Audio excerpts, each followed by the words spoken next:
An 8.5-mile submerged pyramid has been discovered at the bottom of the Pacific Ocean. Of course, through Google Earth examination. We shouldn't be surprised. I mean, we've had all these articles that we've read and we've made videos on concerning ancient pyramids, pre-flood cultures and high technology that they had. For example, the Atlanteans, and Plato saying that the continent of Atlantis was encompassing the whole of the Atlantic Ocean. It was bigger than Libya and Asia all combined.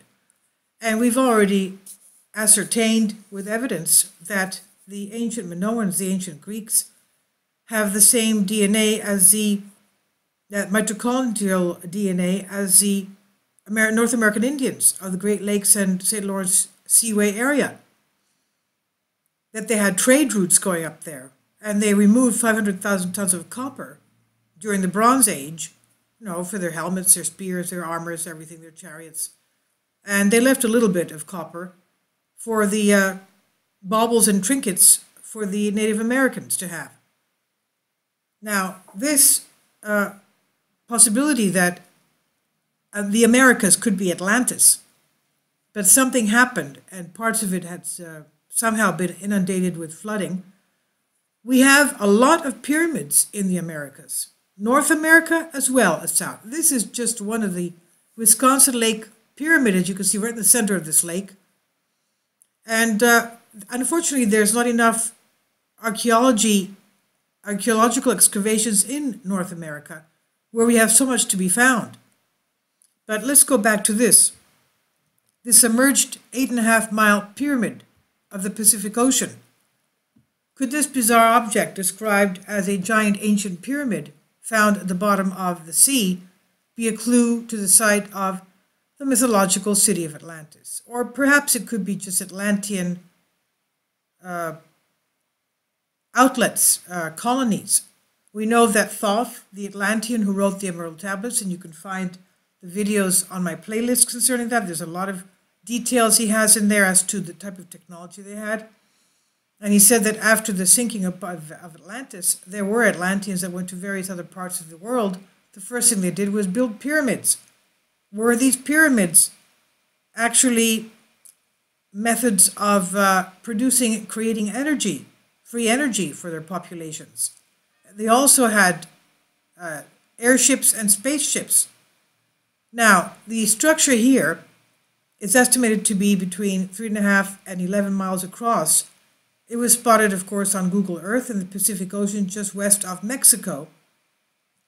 The video uploaded to YouTube drew vast speculation about what this could be, including an ancient sunken city, bizarre UFOs, and even an alien base. You can understand all types of ideas could have been thrown out.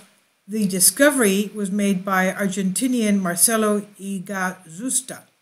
And in his video about the finding, he says it could be an alien UFO left underwater, or it just could be a submerged pyramid.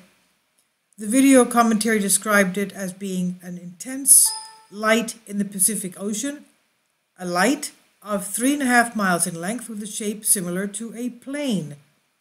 Scott Seawaring believes, he said, that it is a perfect pyramid that measures over 8.5 miles across on one side of its base.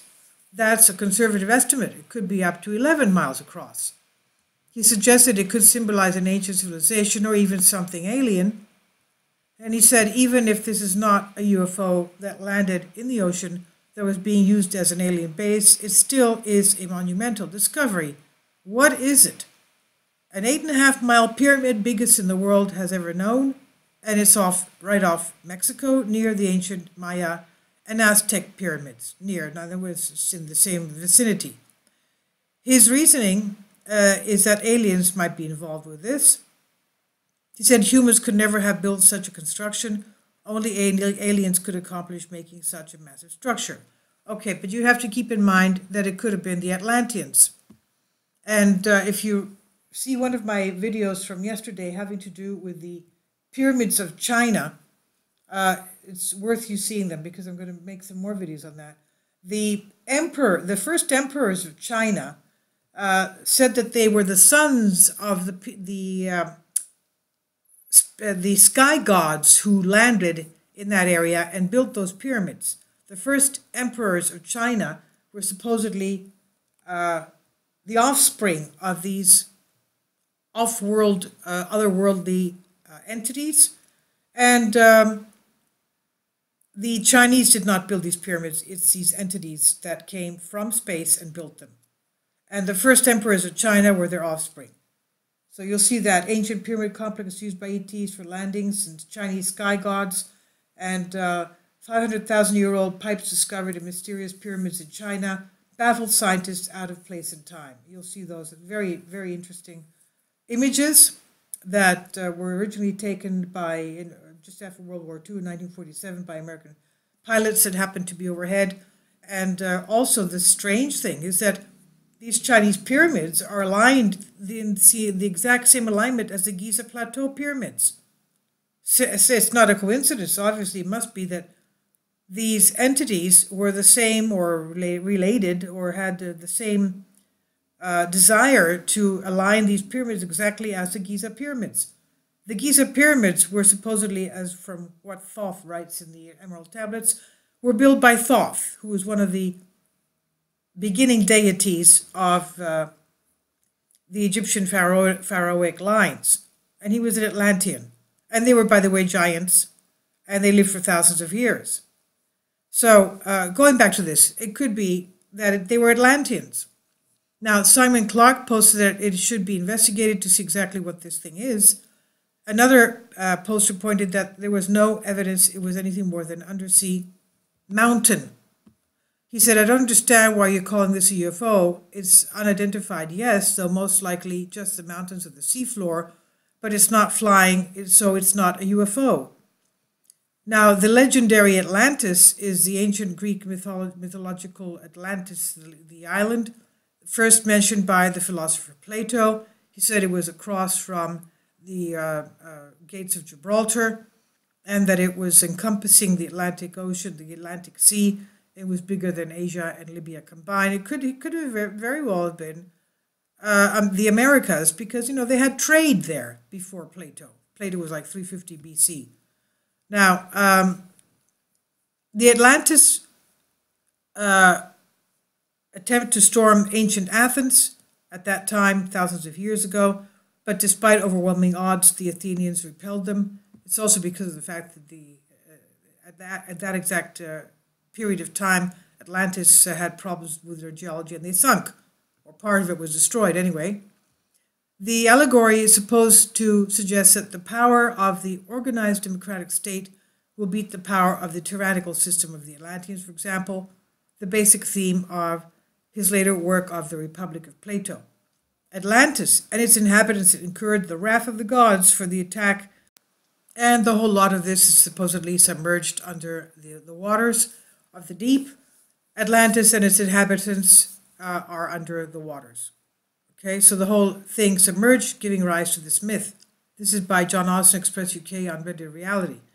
But if you also go back to the videos yesterday having to do with the geology versus Plato, geology and tectonics versus Plato and Atlantis, Native American DNA linked to ancient Greece, it shows that, you know, with the tectonics, all these North America, South America, Europe, Africa, were all pieces of a puzzle fitting nicely together, which means that it could very well be that the Atlantis that Plato was talking about was actually North America. And we have the DNA evidence that the Native Americans have mitochondrial DNA of the ancient Greeks of ancient Crete. And they also speak ancient Greek. One of the professors in 1851 from Maine, Johnston, wrote to the chiefs of the American tribes in ancient Greek. The letter was in ancient Greek. He wrote to them in ancient Greek. They knew the language, and they knew the alphabet. So it could very well be that this could be an underground mountain or an underground sunken pyramid. Who knows? Anyway, I thought this was interesting, and I believe that more archaeologists should do more excavating in the Americas. There are so many things that they can find there. I'll leave links below for you for this. Please leave your comments. Thank you.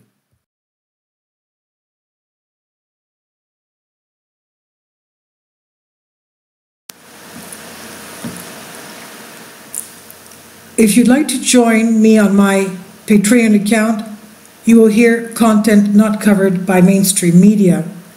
These riveting stories will be based on my research, and I will state my opinions and give my personal insight on diverse and controversial subjects and world events not covered by mainstream media, and not supported by YouTube guidelines.